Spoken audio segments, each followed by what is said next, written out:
quelques éléments de l'histoire de notre partenariat, de la nouvelle université bulgare avec Madame Bergeron. C'est vraiment un partenariat très riche des idées et des projets, et j'espère bien pouvoir le développer en partenariat avec l'Institut français et l'ambassade de la France en Bulgarie. Bien, permettez-moi, je vais essayer de finir en 10 minutes, 15 maximum. 15, merci. Bien, permettez-moi d'abord, parce que je suis sociologue, j'aimerais vous présenter dans quelques lignes la logique dans laquelle je travaille.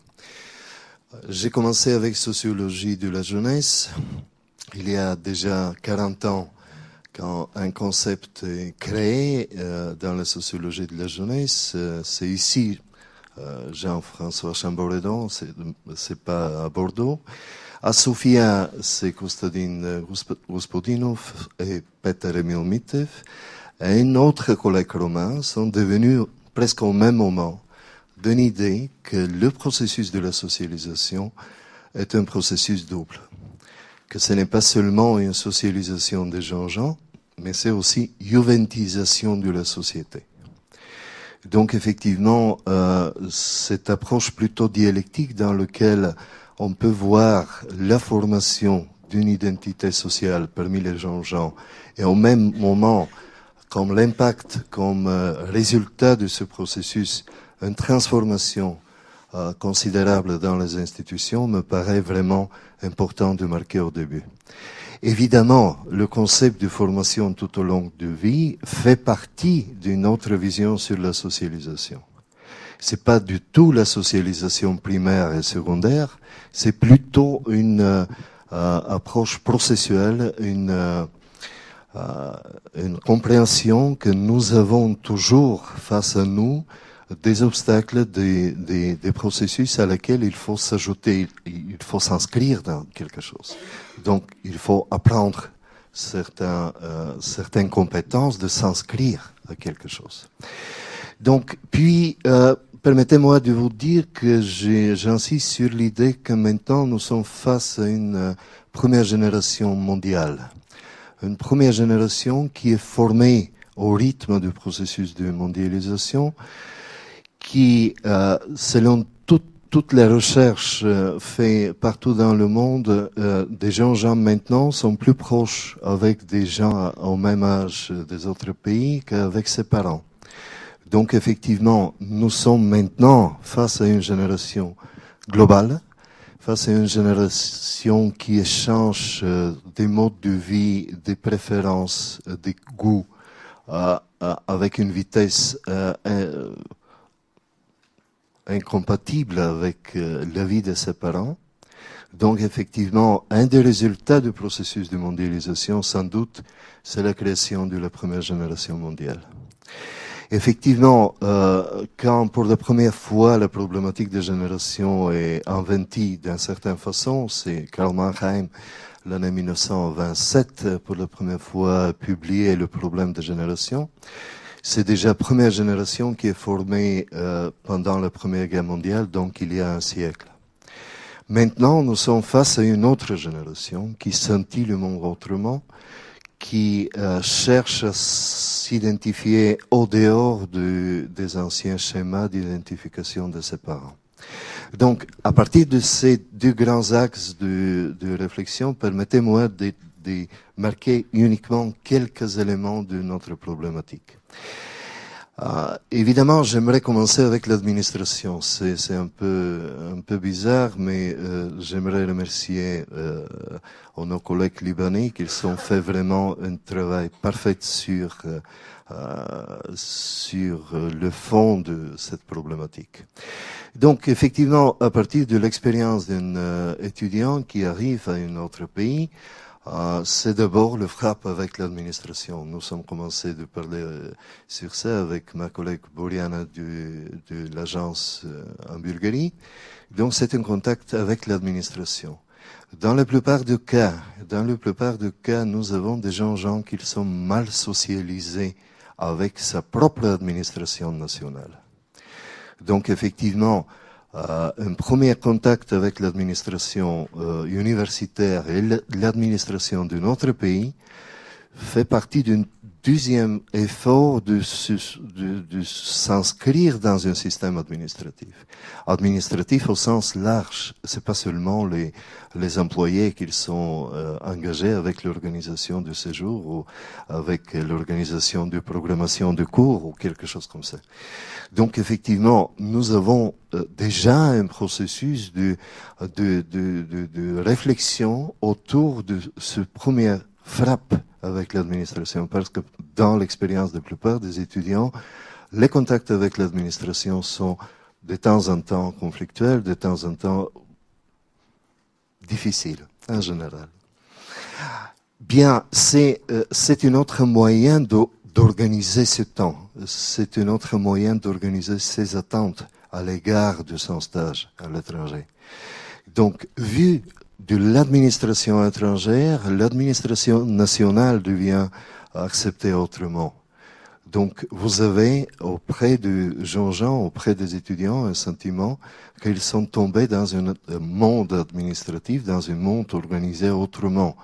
Donc, c'est première tentative de comparer avec sa propre administration, avec son propre université, avec tout ce qui s'agit de l'organisation publique des rapports académiques. Et en même temps, évidemment, c'est aussi un facteur de resocialisation de l'administration. Parce que vous savez bien que les employés, les gens qui travaillent avec qui sont engagés de travailler avec les étudiants étrangers ont besoin toujours de s'adapter aux différents étudiants, de trouver moyen de communication, d'élargir sa propre compétence à l'égard des besoins spécifiques qu'ils ont des étudiants venant dans un certain pays européen. Donc effectivement, vous avez un processus d'une socialisation renforcée, d'une socialisation administrative renforcée des deux côtés. Des étudiants, mais aussi des gens qui sont engagés avec l'organisation de son séjour. Évidemment, c'est pareil en ce qui concerne les professeurs. Et j'aimerais ajouter ici que Erasmus, c'est aussi un champ d'ouverture et de découverte pour les professeurs. C'est pas seulement pour les étudiants. Et c'est une double vague. C'est une vague des étudiants qui sort, qui circulent en Europe, mais c'est aussi des professeurs. Et c'est une autre génération. C'est une autre génération qui s'adapte autrement. C'est une autre génération qui a fait ses études, qui a construit sa carrière dans les différentes conditions, qui devrait se comparer sa propre compétence avec ses collègues à l'étranger, qui devrait s'inscrire dans une autre logique de construction académique. Donc vous avez une comparaison, vous avez une réformulation de base du savoir. Effectivement, ce processus qui se déroule parmi les professeurs, il ne faut pas négliger. C'est pas du tout une autre partie des effets de l'impact du programme Erasmus. Donc, pour suivre un peu même logique, j'aimerais dire quelques mots sur la politique publique des États. Donc, effectivement, c'est un cadre général. On a déjà parlé avec Boriana ce matin au-dessus. L'efficacité, l'importance du moyen européen augmente si l'État est prêt de définir ses politiques, de définir ses priorités et d'investir certaines ressources dans ces priorités. Donc effectivement, le programme Erasmus en général pose la question de quelle façon l'éducation, la recherche fait partie de priorités nationales de tous les pays membres de l'Union européenne.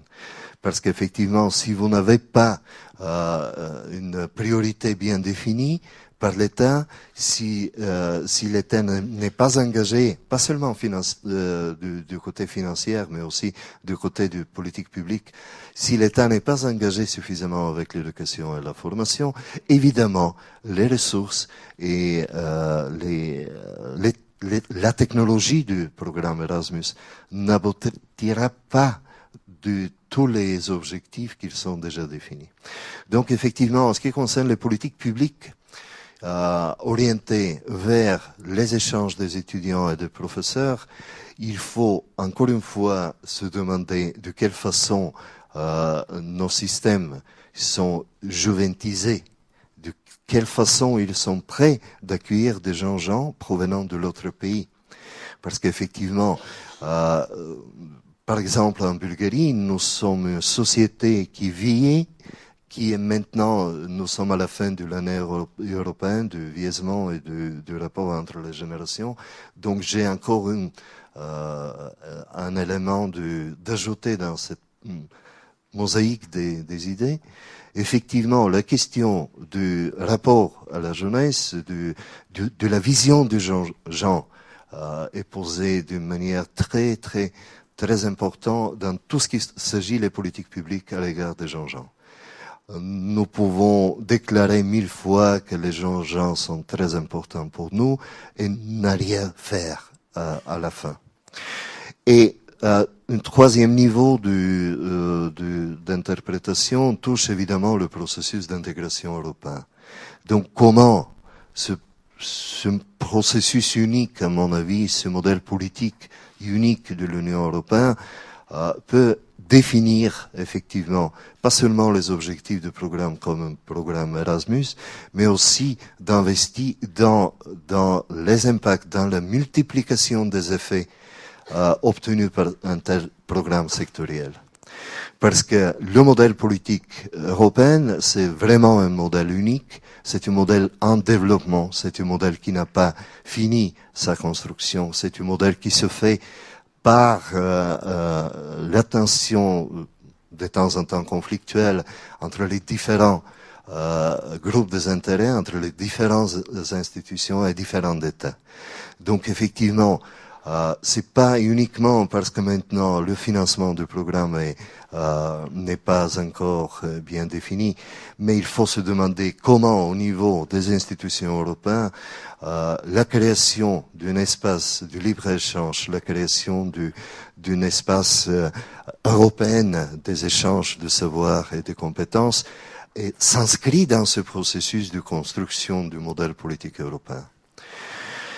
Et finalement, j'aimerais dire encore quelque chose concernant la compétition entre Erasmus et les autres instruments. Parce qu'il ne faut pas oublier jamais que dans la logique de cette génération globale, aller dans un autre pays européen, c'est quelque chose d'important, mais ça, c'est quelque chose qui est devenu tout à fait habituel. Il est devenu quelque chose presque obligatoire. Il ne faut pas mêler les choses parce que la génération des parents, y compris dans les pays fermés du camp soviétique à l'époque, pour les parents, d'aller à un autre pays européen, c'est quelque chose d'extraordinaire, mais pas du tout pour les enfants, pas du tout pour les étudiants. Dans son monde, qui est différent que la plupart des autres générations, c'est quelque chose qui est déjà devenu un des éléments, une des étapes de notre CV. On dit toujours que nous sommes face à une génération CV, une génération qui construit ses propres ambitions, ses propres stratégies de la vie par certaines étapes. Donc la compétition, plutôt compétition américaine. Donc comment dans un processus de socialisation, dans un processus d'élargissement et d'enrichissement du savoir d'un jeune étudiant européen, comment d'aller à un autre pays européen se trouve en compétition avec l'occasion d'aller aux États-Unis pour travailler comme gardien de bassin, par exemple.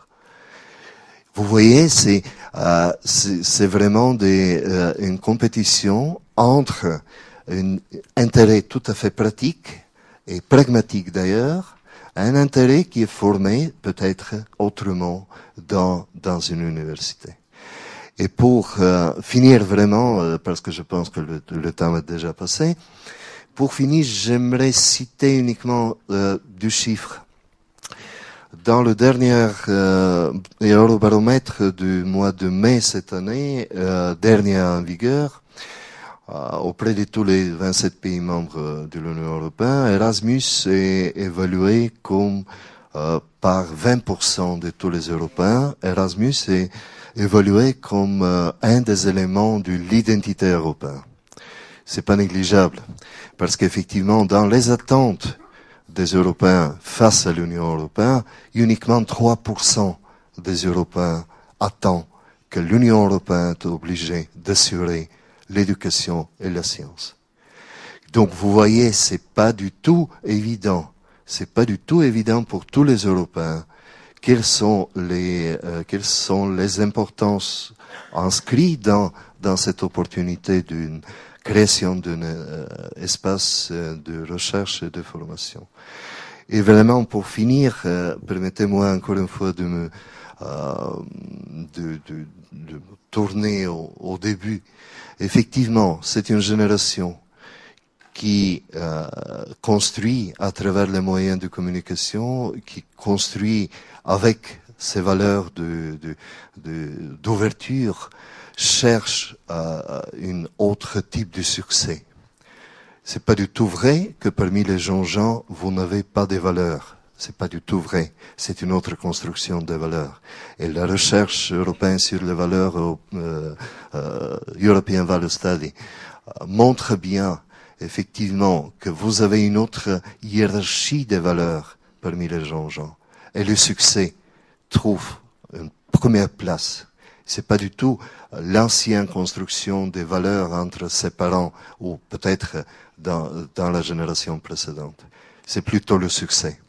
Et si le programme Erasmus est capable de construire une voie, de donner des outils, d'une stratégie de la vie qui cherche un succès, c'est bien l'impact assez approfondi dans la construction de ces générations. Je vous remercie bien pour votre attention.